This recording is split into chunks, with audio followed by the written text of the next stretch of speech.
It is now over 2 years since the Asian tsunami devastated the shorelines of the countries surrounding the Indian Ocean, including the village of Thirukkovil on the eastern coast of Sri Lanka, in which the Reverend Sam grew up, and it was through his determination to help to bring relief to his friends and village that the charity Morley for Thirukkovil came into being.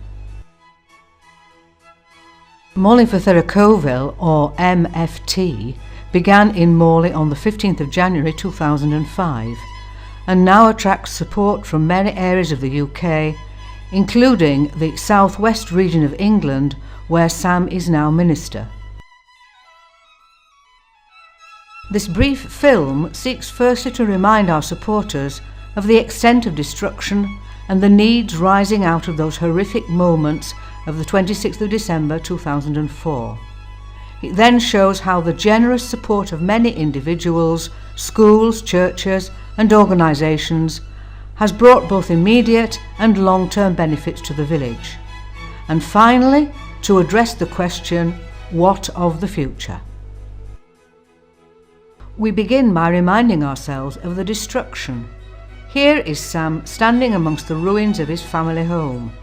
This shot was taken during Sam's first visit to Thirukkovil, which was a fact-finding mission to determine how funds being raised back in the UK would be best used in Thirukkovil. Many sources of drinking water were either destroyed or polluted with seawater.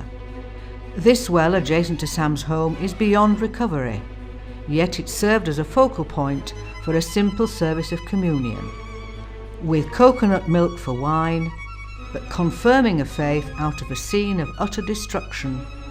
Here hope for the future can still be found. Here is another pile of rubble that had once been a home where a family with a pet dog lived and worked. They needed a new house, but it is far beyond their resources. Camps away from the shore were quickly established by government agencies, but whilst providing basic shelter, they were lacking in simple amenities.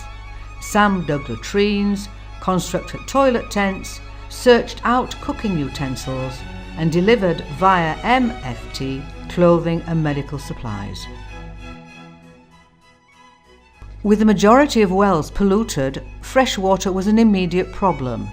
The only solution was to bring in water by tanker and store it in containers at strategic point in the campsite area. The operation is being witnessed by Penny Buston and the BBC camera crew. Bare earth and mosquitoes do not encourage restful sleep, so mattresses and nets are a welcome addition to the meagre campsite equipment. Here is a typical array of household utensils, which, while being very basic, make all the difference between going hungry and being full. After the tents came the semi-permanent structure, comprising long sheds divided into compartments for individual families. The area available is around 4 metres by 4 metres. At night times, the total floor area is taken up by sleeping inhabitants.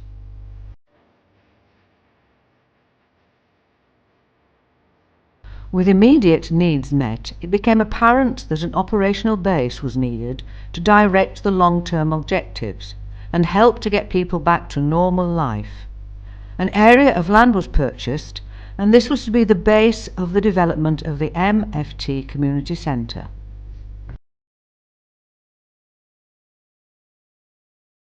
The site was centrally located within the village, but away from the seashore area, which was still considered unsafe by the local population. The site had to be cleared, mostly by hard manual work, and a network of internal roads to provide access for future building. The roads were vital in the wet season when the ground is waterlogged.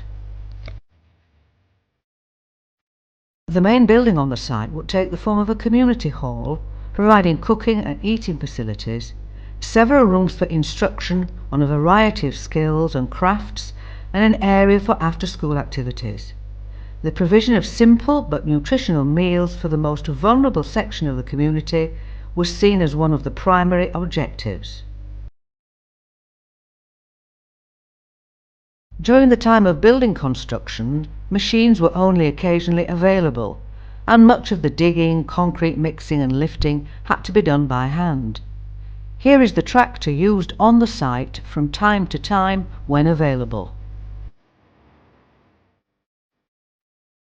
Construction work in Thirukkovil is very similar in principle to that in the UK, but the means by which it is achieved is very different.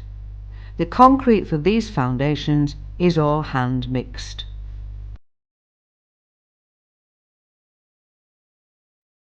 Bricks are not readily available. All bricks used in the building construction on the MFT site are made on site using local materials and a small brick making machine. Here the finished product is being baked naturally in the sun. Sometimes it was necessary to cut down trees on the site to make way for the development. However, nothing is wasted, and the trunks of the trees are used as scaffolding or temporary supports during the construction process.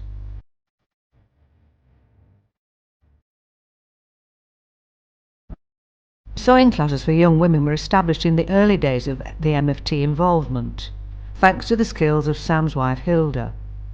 When the classes started, they were housed in rented accommodation, but a specialised building on site was soon provided for this activity. The building was the first to be completed and provides spacious accommodation with a range of equipment to train girls to reach a very high standard. A reminder here that a new well and pump are now installed on the site. While most of the construction work was in progress, no water was available, so tanker deliveries were vital. With the completion of the sewing class building, courses with up to 20 girls, each lasting for a period of 12 months, were possible. Making garments to prepare patterns was a primary skill, together with the safe use of manual sewing machines. These classes have enabled the girls to play an important part in this close-knit community, where the making of clothes is an important skill.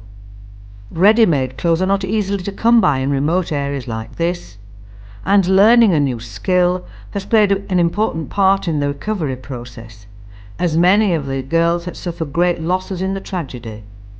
One young girl in particular having had her young baby literally dragged from her arm during the tsunami. Here is graduation day for the first class. Hilda is seen in the centre of the group wearing national dress. Each pupil is presented with a manual sewing machine suitable for home use, enabling them to earn their own living.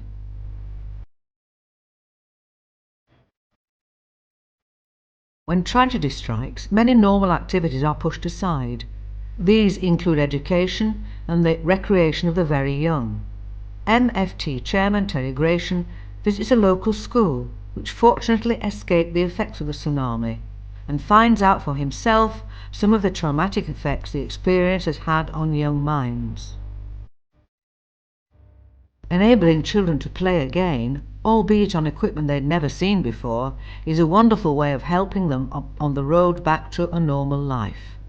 Slides, roundabouts and climbing frames were supplied and installed in the schools and on the MFT site. A special area within the MFT site was set up as a play area and is eagerly used by the members of the after-school classes.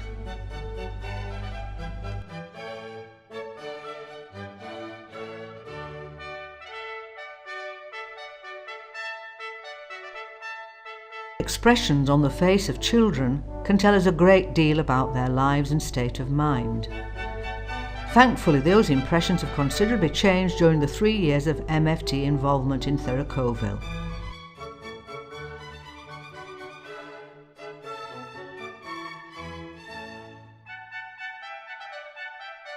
The main MFT building was completed mid-2006, having taken some 9 months to build.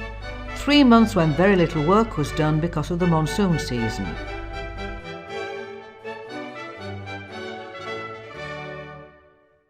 The construction of the building was very labour intensive. At one point, 23 people were involved with a variety of skills on the site. While this may not be seen as an efficient operation in the UK terms, in the more remote regions of Sri Lanka, it's the only option available, with the added benefit of providing work in a community at a time when it was most needed. The skills employed are all traditional: plasterers, concrete layers and screeding, on-site and joinery, all carried out with the absolute minimum help of modern technology, yet providing a building of quality construction of which those involved can be justifiably proud.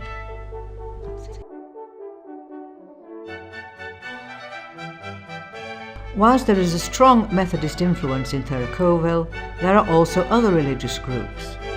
When the new building was nearing completion, there was the blessing ceremony carried out by a local Roman Catholic father.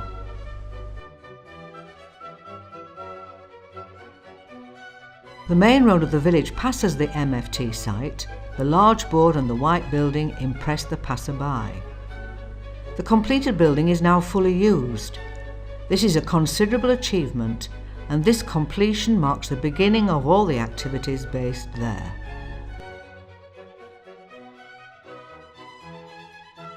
The building is filled every working day with teaching classes in languages, home economics and skills training. It has become known as a place where the hungry can be fed, where children and the old can be cared for, and where refugees in a constantly changing political situation can find short-term safe refuge. It has become a symbol of renewal and help when all other agencies have left to pursue other interests. Local employment is provided for up to 9 people, including a manager, various teachers, a cook and general helpers. Here they are together on the site.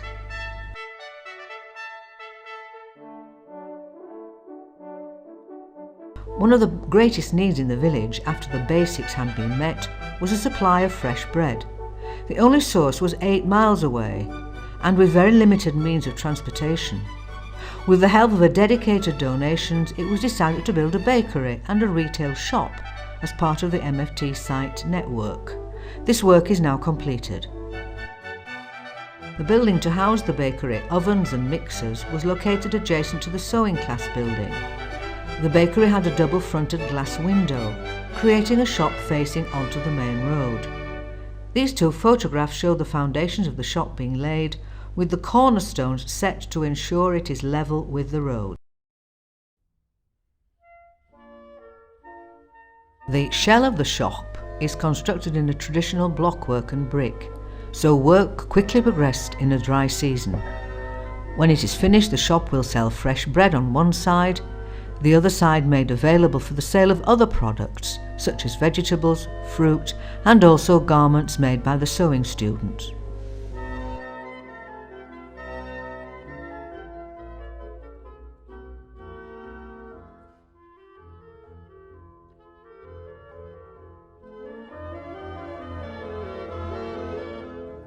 Finishing work continues and the shop is finally provided with a double shuttered front. The shop is completed and ready to be open for business.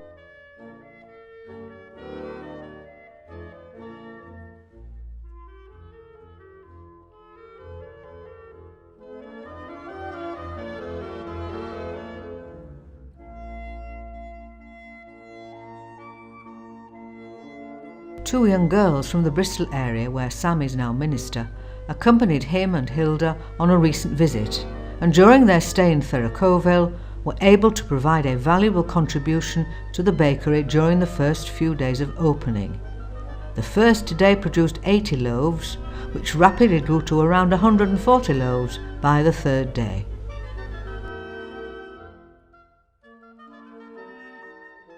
Here we see loaves of bread being made ready for sale, either through the shop or by distribution in the village. One unexpected result of the supply of bread was the growth in attendance at the after-school activities, when it became known that fresh bread was on the menu. The shop is quite impressive by local standards and includes a display cabinet to show off the goods. Production is now extended to include a few specialised bakery products. Some of the bread is used in the meals provided on site for the older and younger population. The rest is delivered to schools or sold through the shop. The bread is of excellent quality and demand is still outstripping the supply.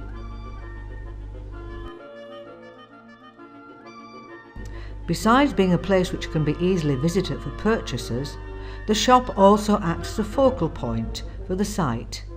Being located close to the road and adjacent to the MFT site board, it is a big help in promoting the work that goes on inside, which is largely unseen by passers-by. One of the problems in the village is the unreliability of the electricity supply. To minimise this risk of disruption, a generator was purchased. Although limited in size by local legislation, the generator produces enough power to keep the bakery working and to maintain the general lighting on the site.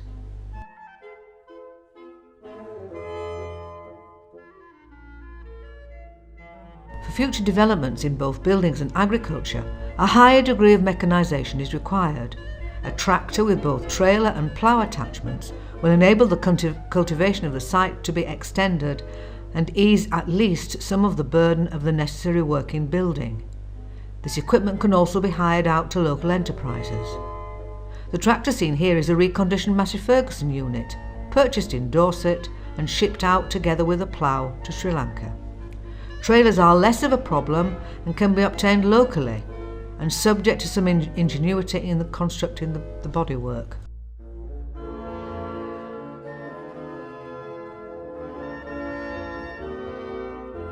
This photograph was taken some months ago and shows a nurse from Morley who gave of her valuable time in Thirukkovil, taking a short time off to indulge in her hobby of gardening.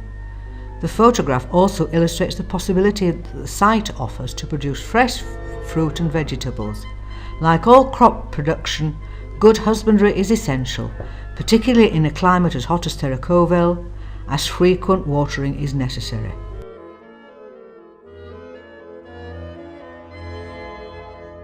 We hope this film has demonstrated the achievements made possible through the dedication of Sam and Hilda and the generosity of the donors, but much remains to be done over the coming months. A second floor to the main building is to be added. Construction began at the beginning of April 2007 and when complete will enable the teaching and training facilities to be extended.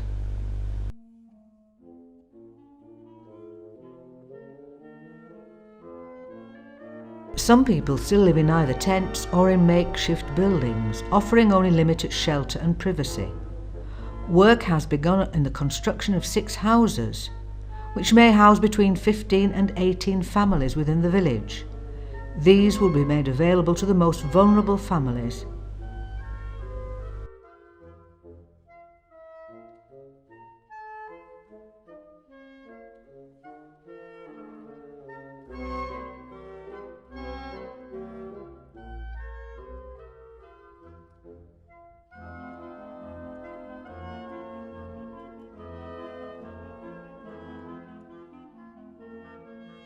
The project in Thirukkovil was always estimated to take 4 to 5 years to complete. That project is now well underway, with small but tangible profits being made by all areas of production. The aim is, and has always been, to restore normality and self-sufficiency. This is a simple photograph of a group of children, taken in the very early days of the involvement of MFT. Smiling faces are becoming more common in Thirukkovil, slowly replacing the traumatic memories of that day in December 2004. The task of MFT is to ensure that those smiles remain, and with your help we are determined to achieve that objective. The work in Thirukkovil goes on.